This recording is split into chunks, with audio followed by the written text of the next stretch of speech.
Hello everyone. कल्पना निर्माण मन हमने स्टार्ट कर दिया था। उसमें हमने स्वरस, कल्क, क्वात और हिम कल्पना के बारे में पढ़ा था। उसके बाद कल्क की उपकल्पना चूर्ण हो गया। उसके बाद क्वात की उपकल्पना के बारे में पढ़ा था। आज हम पढ़ेंगे हिम की उपकल्पना।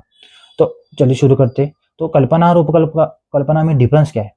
तो होती है क्रिया, मतलब बनाने की क्रिया में थोड़ी सी तो सेम होती है, पर जब वो अपन रुग्ण को देते हैं कल्पना, उसमें कुछ गुणात्मक या कर्मात्मक चेंज रहता है। तो इसलिए उसको कैटेगराइज अलग किया है।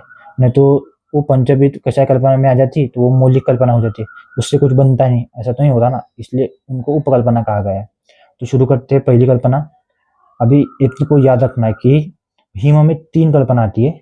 एक हो गया मंथ, उसके बाद उदक और एक होता है पानीय। इसमें इसको ही क्यों डाला है इन मतलब उपकल्पना में, इन मतलब जो हिम कल्पना है अपनी, उसमें ये तीनों का ही उपकल्पना में नाम क्यों डाला है? क्योंकि ये शीत गुणात्मक प्रभाव, शीत गुना जो होता है उसका, ये प्रभावात्मक काम करता है उसमें, मतलब शीत गुणात्मक होती है। जैसे हिम जैसे शीत गुणात्मक होता है, ये तीनों चीजें शीत गुणात्मक होती है। इसलिए इसको तीनों को हिम के उपकल्पना में मतलब डाला है। तो अभी चलिए शुरू करते व्याख्या मंथ की। जले चतुर्पले शीते शून्यम द्रवपलम क्षिपेत पाते मंत्र सम्यक तस्माच्च द्विपलम पिबेत। विषयारंग संहिता का मतलब खासियत क्या है वो सब बता देता है। मतलब उसका प्रक्रिया कैसे होती है, उसमें मात्रा कितनी देनी है रुग्ण को, उसमें पानी का प्रमाण कितना है। तो अपने को बस यही लिखना है। और अगर आपने श्लोक लिख दिया तो क्या बात है, नहीं याद रहा तो अपने को मिनिमम मीनिंग तो भी पता रहना चाहिए। और 5 जो श्लोक है पंचवीत कषाय कल्पना का, वो तो अपने को आना ही चाहिए, उसके बिना काम नहीं चलता। ठीक है, तो अभी उसका मतलब अर्थ देखते हैं। मिट्टी के पात्र में 4 पल ठंडा पानी में उसमें 1 पल कूटा हुआ द्रव्य डाले, अच्छी तरह से मंथन करे और छान ले। अभी मैं श्लोक के मीनिंग के साथ बताता हूँ। जदे चतुर्पले शीते मतलब 4 पल पानी डालना है, शीत वाला। शून्यम द्रवपलन शिपेत मतलब शून्यम द्रवपलन मतलब कूटा हुआ द्रव्य 1 पल लेना है, मतलब शिपेत। उत्पाते सम्यक मंथे सम्यक मतलब एक समान कंसिस्ट, मतलब ऐसे लिया और मंथ दिया 2 मिनट के लिए नहीं चलेगा। जब तक सम्यक मतलब एक समान ना हो जाए द्रव्य और पानी, तब तक उसको मंथन करना है। तस्माच्च द्विपलम पिबेत मतलब उसका मात्रा 2 पल है। अगर आपने मतलब डायग्राम निकाल दिया तो जो पेपर चेक करने वाला है उसको पड़ जाता है, भाई इसको आता है। मतलब शून्यम द्रवपलम मतलब कूटा हुआ द्रव्य ले लिया, उसमें पानी में डाल दिया और मंथन किया और छान लिया, बस इतना तो है। लेबलिंग कर लो, मार्क ले लो, इतना तो काम है। ठीक है, उसके बाद मात्रा है उसकी 2 पल। अभी मंथन जो है मंथ अपना, उसमें जो उपकल्पना ये उसे इसमें जब लिखते हैं तब चरक जी ने क्या कहा है, सुश्रुत जी ने क्या कहा है, सबके बारे में थोड़ा थोड़ा लिखना पड़ता है।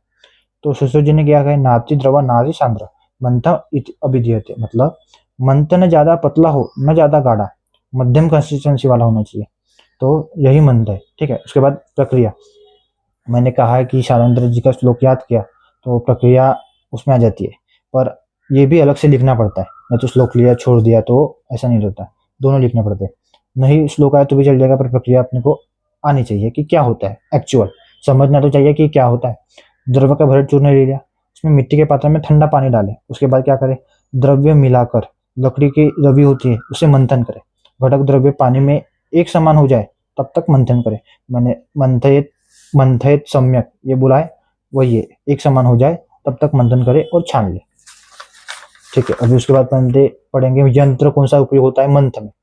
तो मृत पात्र और रवि ये मंथन के लिए यूज होता है। उसके बाद मिक्सचर और चर्नर, इसमें संस्कार कौन सा यूज होता है, मंथन संस्कार इसमें यूज होता है। उसके बाद द्रव्य प्रयोग इन मंथ, मधुर और आम्ल रसात्मक द्रव्य इसमें यूज होते हैं। द्रव्य प्रयोग मतलब मंथ बनाने के लिए अपन कौन से द्रव्य यूज करते हैं।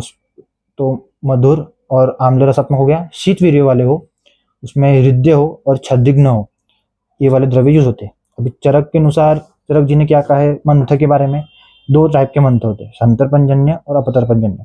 अभी इसमें एक कैच है, संतर्पण मंथ कब देते हैं, जब अपतर्पण व्याधि हो, और अपतर्पण मंथन कब देते हो, संतर्पणजन्य व्याधि हो। मैं आपको समझाऊंगा। संतर्पण मंथ क्या होता है, जो मंथ स्नेह के साथ या स्नेह के बिना मधुर या आम्ल द्रव्य से युक्त हो और जो शरीर को शीघ्र संतर्पण करे, उसे संतर्पण मंथ। शीघ्र संतर्पण मतलब उसका जल्दी ब्रूहन करे। व्याधि से वो क्षीण हो गया है रुकना, तो उसको एकदम तर्पण करना, इसलिए संतर्पण मंत्र का यूज होता है। उसके बाद है अपतर्पण मंत्र। जिस मंत्र में अपतर्पण व्याधि की चिकित्सा की जाती है उसे अपतर्पण मंत्र कहते हैं। तो इसमें दो मंत्र याद रखने, खजुरादि मंत्र और जो तृष्णादि मंत्र। खजुरादि मंत्र याद आया तो अपने को याद रखना है मदत्य मदत्य मदत्य मदत्य। वो तृष्णा के लिए भी, दाह के लिए, शोष के लिए भी यूज होता है, वो भी याद रखना है अपने को। पर मदत्य के लिए यूज होता है ये तो याद रखना है। अभी आमय प्रयोग पढ़ते, हर एक कल्पना या उपकल्पना में एक ऐसी चीज आती है, मतलब एग्जाम्पल उसका वो अपने को याद करना ही करना पड़ता है। जैसे इसमें खजुरादि मंत्र, बीज रहित खजूर लो, उसके बाद द्राक्षा, बीज रहित चिंचा, उसके बाद फलसा, दाढ़ी, कोकम साल, आमले के जल। कितना जल लेना है वो मैंने आप बता दिया, 1:4। और उसको मिक्स मतलब मंथन करना है, प्रक्रिया तो सेम है। उसका उपयोग मजात्य तृष्णा शोष में होता है और 2 पल इसकी मात्रा है, ठीक है। उसके उसके बाद पढ़ेंगे अपन उदक।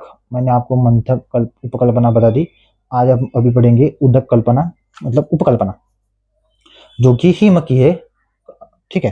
तो वाक्य शुरू करते, काणितम काणितम तंडुलम फलम जले अष्टगुणित क्षिपेत भावित्वा जलम ग्राह्य देय सर्वत्र कर्मसु। मतलब शानंद संहिता का श्लोक है। अभी काणित मतलब क्या है, कूटे हुए, अपन अपन उसको कूटना क्यों है, उसका सरफेस एरिया बनाना है। अभी तंडुल मतलब होता है चावल, अपने को इतनी इजी बात पता है। थोड़ा सा कूटना है, एकदम उसको चूर्ण रूप नहीं करना, थोड़ा सा कूटना है। मतलब एक एक जो है अपना चावल, उसके 2 या 3 टुकड़े हो जाए बस। उसको एक पल्ले 8 गुना पानी मिलाकर हाथ से मस ले और बाद में ऊपर का पानी छान ले, वही तंडुलोदक है। अभी अभी आज के ज़माने में तो ऐसा यूज़ नहीं कर सकते अपन, क्योंकि उसमें बोरेक्स पाउडर क्या-क्या लगा रहता है, वो चावल में तो पता नहीं। उसको 2-3 बार धोना है, उसके बाद थोड़ा-सा पानी मतलब डालना है और उसको रख देना है। तो जो मिलेगा छान कर वो तंदुरुस्त है।